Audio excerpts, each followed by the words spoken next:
ముండ ఆట నాటి బెలబెలబెలబెలబెలే కరణం గారు ఆట కొట్టేశారు మునసం గారు మీయన్ని 10 వేసుకో. ఆల్ కౌంటయ్యా 20, 30, 40. ఎవరయ్యా నువ్వు పేక ముక్కలని నేలపాలు చేశావు? పసివాళ్ళు చదువు నేర్చుకోవాల్సిన బడిలో పేకాడుకోవడం నేరవే కాదు, పాపం కూడాను. ఏమిటయ్యో మాకే నీతులు చెప్తున్నావు? ఊరు కొత్త మొహంలో ఉన్నావే, ఎవరు నువ్వు? నేను ఈ ఊరికి కొత్తవాణ్ణేం కాదు, పాతవాణ్ణి. గూడెంలో సీతాల కొడుకు రాముని. ఈ క్షణం నుంచి మీరు ఇక్కడ పేకాడడానికి, పశువులు గట్టి పాడు చేయడానికి వీల్లేదు. ఒడ్లు కాసుకునేవాడు పట్నం వెళ్ళి వచ్చిన మాత్రాన పెద్ద గొప్ప అనుకున్నావా? మేము ఇక్కడ పేకాడుకుంటాం, చీకటి పడ్డాక మందు కొడతాం. అందుకే ఊరికి పెద్ద దిక్కైన రాఘవయ్య గారు ఒప్పుకున్నారు. మధ్య నువ్వెవడు రా వద్దడానికి? అవును, అక్కడ రాఘవయ్య గారి గొడ్లు, ఇక్కడ వీళ్ళు, ఆ పక్కన మా పిడకలు చాలా కాలం నించున్నాయి. కాదనడానికి నువ్వెవడు అయి? నేనా? ప్రభుత్వం వారి చేత ఈ స్కూల్కి కొత్తగా నియమించబడ్డ మాస్టర్ని. అందుకే అధికారంతో చెప్తున్నాను, రేపటి నుంచి ఇక్కడ మీ ఆటలు సాగడానికి వీల్లేదు. రాఘవయ్య గారు అయినా సరే, ఆ దేవుడు అయినా సరే, గొడ్డు గోదా ఇక్కడ ఉండడానికి వీల్లేదు. మళ్ళీ ఇక్కడ మీరు గాని పశువులు గాని కనిపించారో జాగ్రత్త. వెళ్ళండి. ఎంత పంతులైతే మాత్రం రండి రాఘవ గారితో చెప్దాం. వాట్ వాట్ వాట్ ఏం కారణం? ఆ రావుడు గారు మిమ్మల్ని నానా మాట్లాడతాడా? ఈ ఇట్లా రాఘవయ్య గొడ్లని అక్కడ కట్టకూడదని కారు కుతలకు వస్తాడా? డామిట్! మీ గొడ్లనే కాదండి నానా, మన పిడకల గొప్పలు కూడా అక్కడ ఉండడానికి వీల్లేదు అన్నాడు. అంటాడు. అసలు ఇంతకీ వాళ్ళమ్మ మీ ఇంట్లో పాసి పని చేస్తూ బతికే మనిషిని మర్చిపోయి ఉంటాడు. అసలు దీనికి గడ్డడితే ఆడి బుద్ధి వస్తుంది. ఏమే సీతాలు, నీ కొడుకు కళ్ళు నెత్తినెట్టుకుని ఊళ్ళో దిగేట? ఏడు బాబు, మా రావుడు వచ్చాడా? లస్కోరా లస్కో, మా బావ వచ్చాడా? వాడు వచ్చాడు, వాడి కొమ్ములు వచ్చాయి. ఏమే మీకింత గంజి పోసి మెతుకులు వేసే నన్ను నానా మాటలు అంటాడే? చూడు, వాడింకా అలాగే ఉంటే మీరంతా అడుక్కు తినిపోతారు. ఈ హిట్లర్ రాఘవే చెప్పు కింద నల్లులో నలిగిపోతారు. జాగ్రత్త.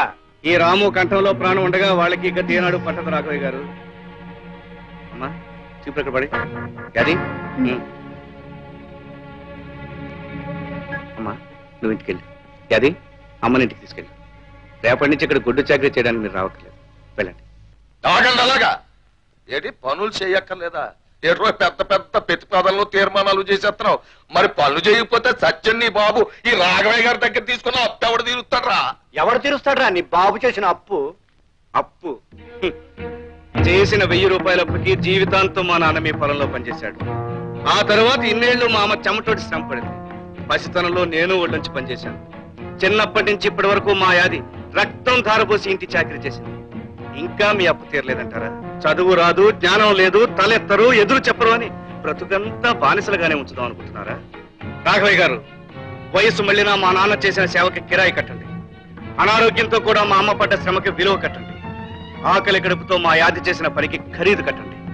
అవన్నీ లెక్కలు వేయండి. మీరు నెల నెలా తిండి గింజలకిచ్చిన ఖరీదు మినాయించుకోండి.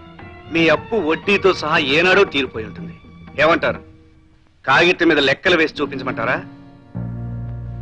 చూడండి రాఘవయ్య గారు, బాకీ తీరిపోవడమే కాదు, మీరే మాకు రుణపడి ఉంటారు. ఆ రుణం తెచ్చమని మేము అనం. అది జాలితో దయతో మేము మీకు చేసిన సహాయం అనుకుంటాం. వెళ్ళొస్తాం. గ్రేట్ రాము, నువ్వు ది గ్రేట్ రా. ఒరే, గోచిగుడ్డతో గొడ్లు కాచుకునే కుర్ర పెనుగువి. అబ్బా, వాళ్ళకి ఎంతో ఎంతో గర్వంగా ఉందిరా. సీతాలు, బంగారం బంగారం లాంటి కొడుకులు కన్నావే. అసలు ఇలాంటి కొడుకులు కన్నా అదృష్టం మాటలు చెప్పలేనే. ఒరే రాము, మీ అమ్మని యాదిని 2 కళ్ళల్లాగా చూసుకుంటూ దర్జాగా గర్వంగా బతికేరా. వెళ్ళరా, తీసుకెళ్ళమ్మని. దండాలి బాబు గారు. మీరు దండం పెట్టకూడదే, నేనే మీకు దండం పెట్టాలి. ఏమయ్యా ఎట్లా రాఘవయ్యా? నీకేమైందయ్యా? నిన్నేమన్నా పిచ్చి కుక్క కరిసిందా? ఆ నోరు కొవ్వికి మన ఏమన్నాడు? బెల్లం మీద ఈగలు, పెంట మీద దోవలు అన్నాడు. నువ్వు వాడిని ముట్టుకుని పైగా గొప్పగా మెచ్చేసుకుంటావా? చిచ్చి, మా గుండెల్లో పొడిచేసావు కదయ్యా. అదే అదే హిట్లర్ రాఘవయ్య రాజకీయం. కనిపించగానే కేతుడుల మీద పడి కుమ్మేశామనుకో, మనం ఇడియట్స్ అయిపోతాం. దేవుడు ఏం చేసేవాడు? రాక్షసుల్ని వ్యధవేషాలు వెయ్యనిచ్చి సడన్ గా అవతారం ఎత్తేవాడు, వాళ్ళ పని పట్టేసేవాడు. ఈ హిట్లర్ రాఘవయ్య మంచి టైం చూసుకుని అవతారం ఎత్తాడు, అప్పుడు మీద పడి కుమ్మేస్తాడు. ఏం చేస్తాడు? కుమ్మేస్తాడు.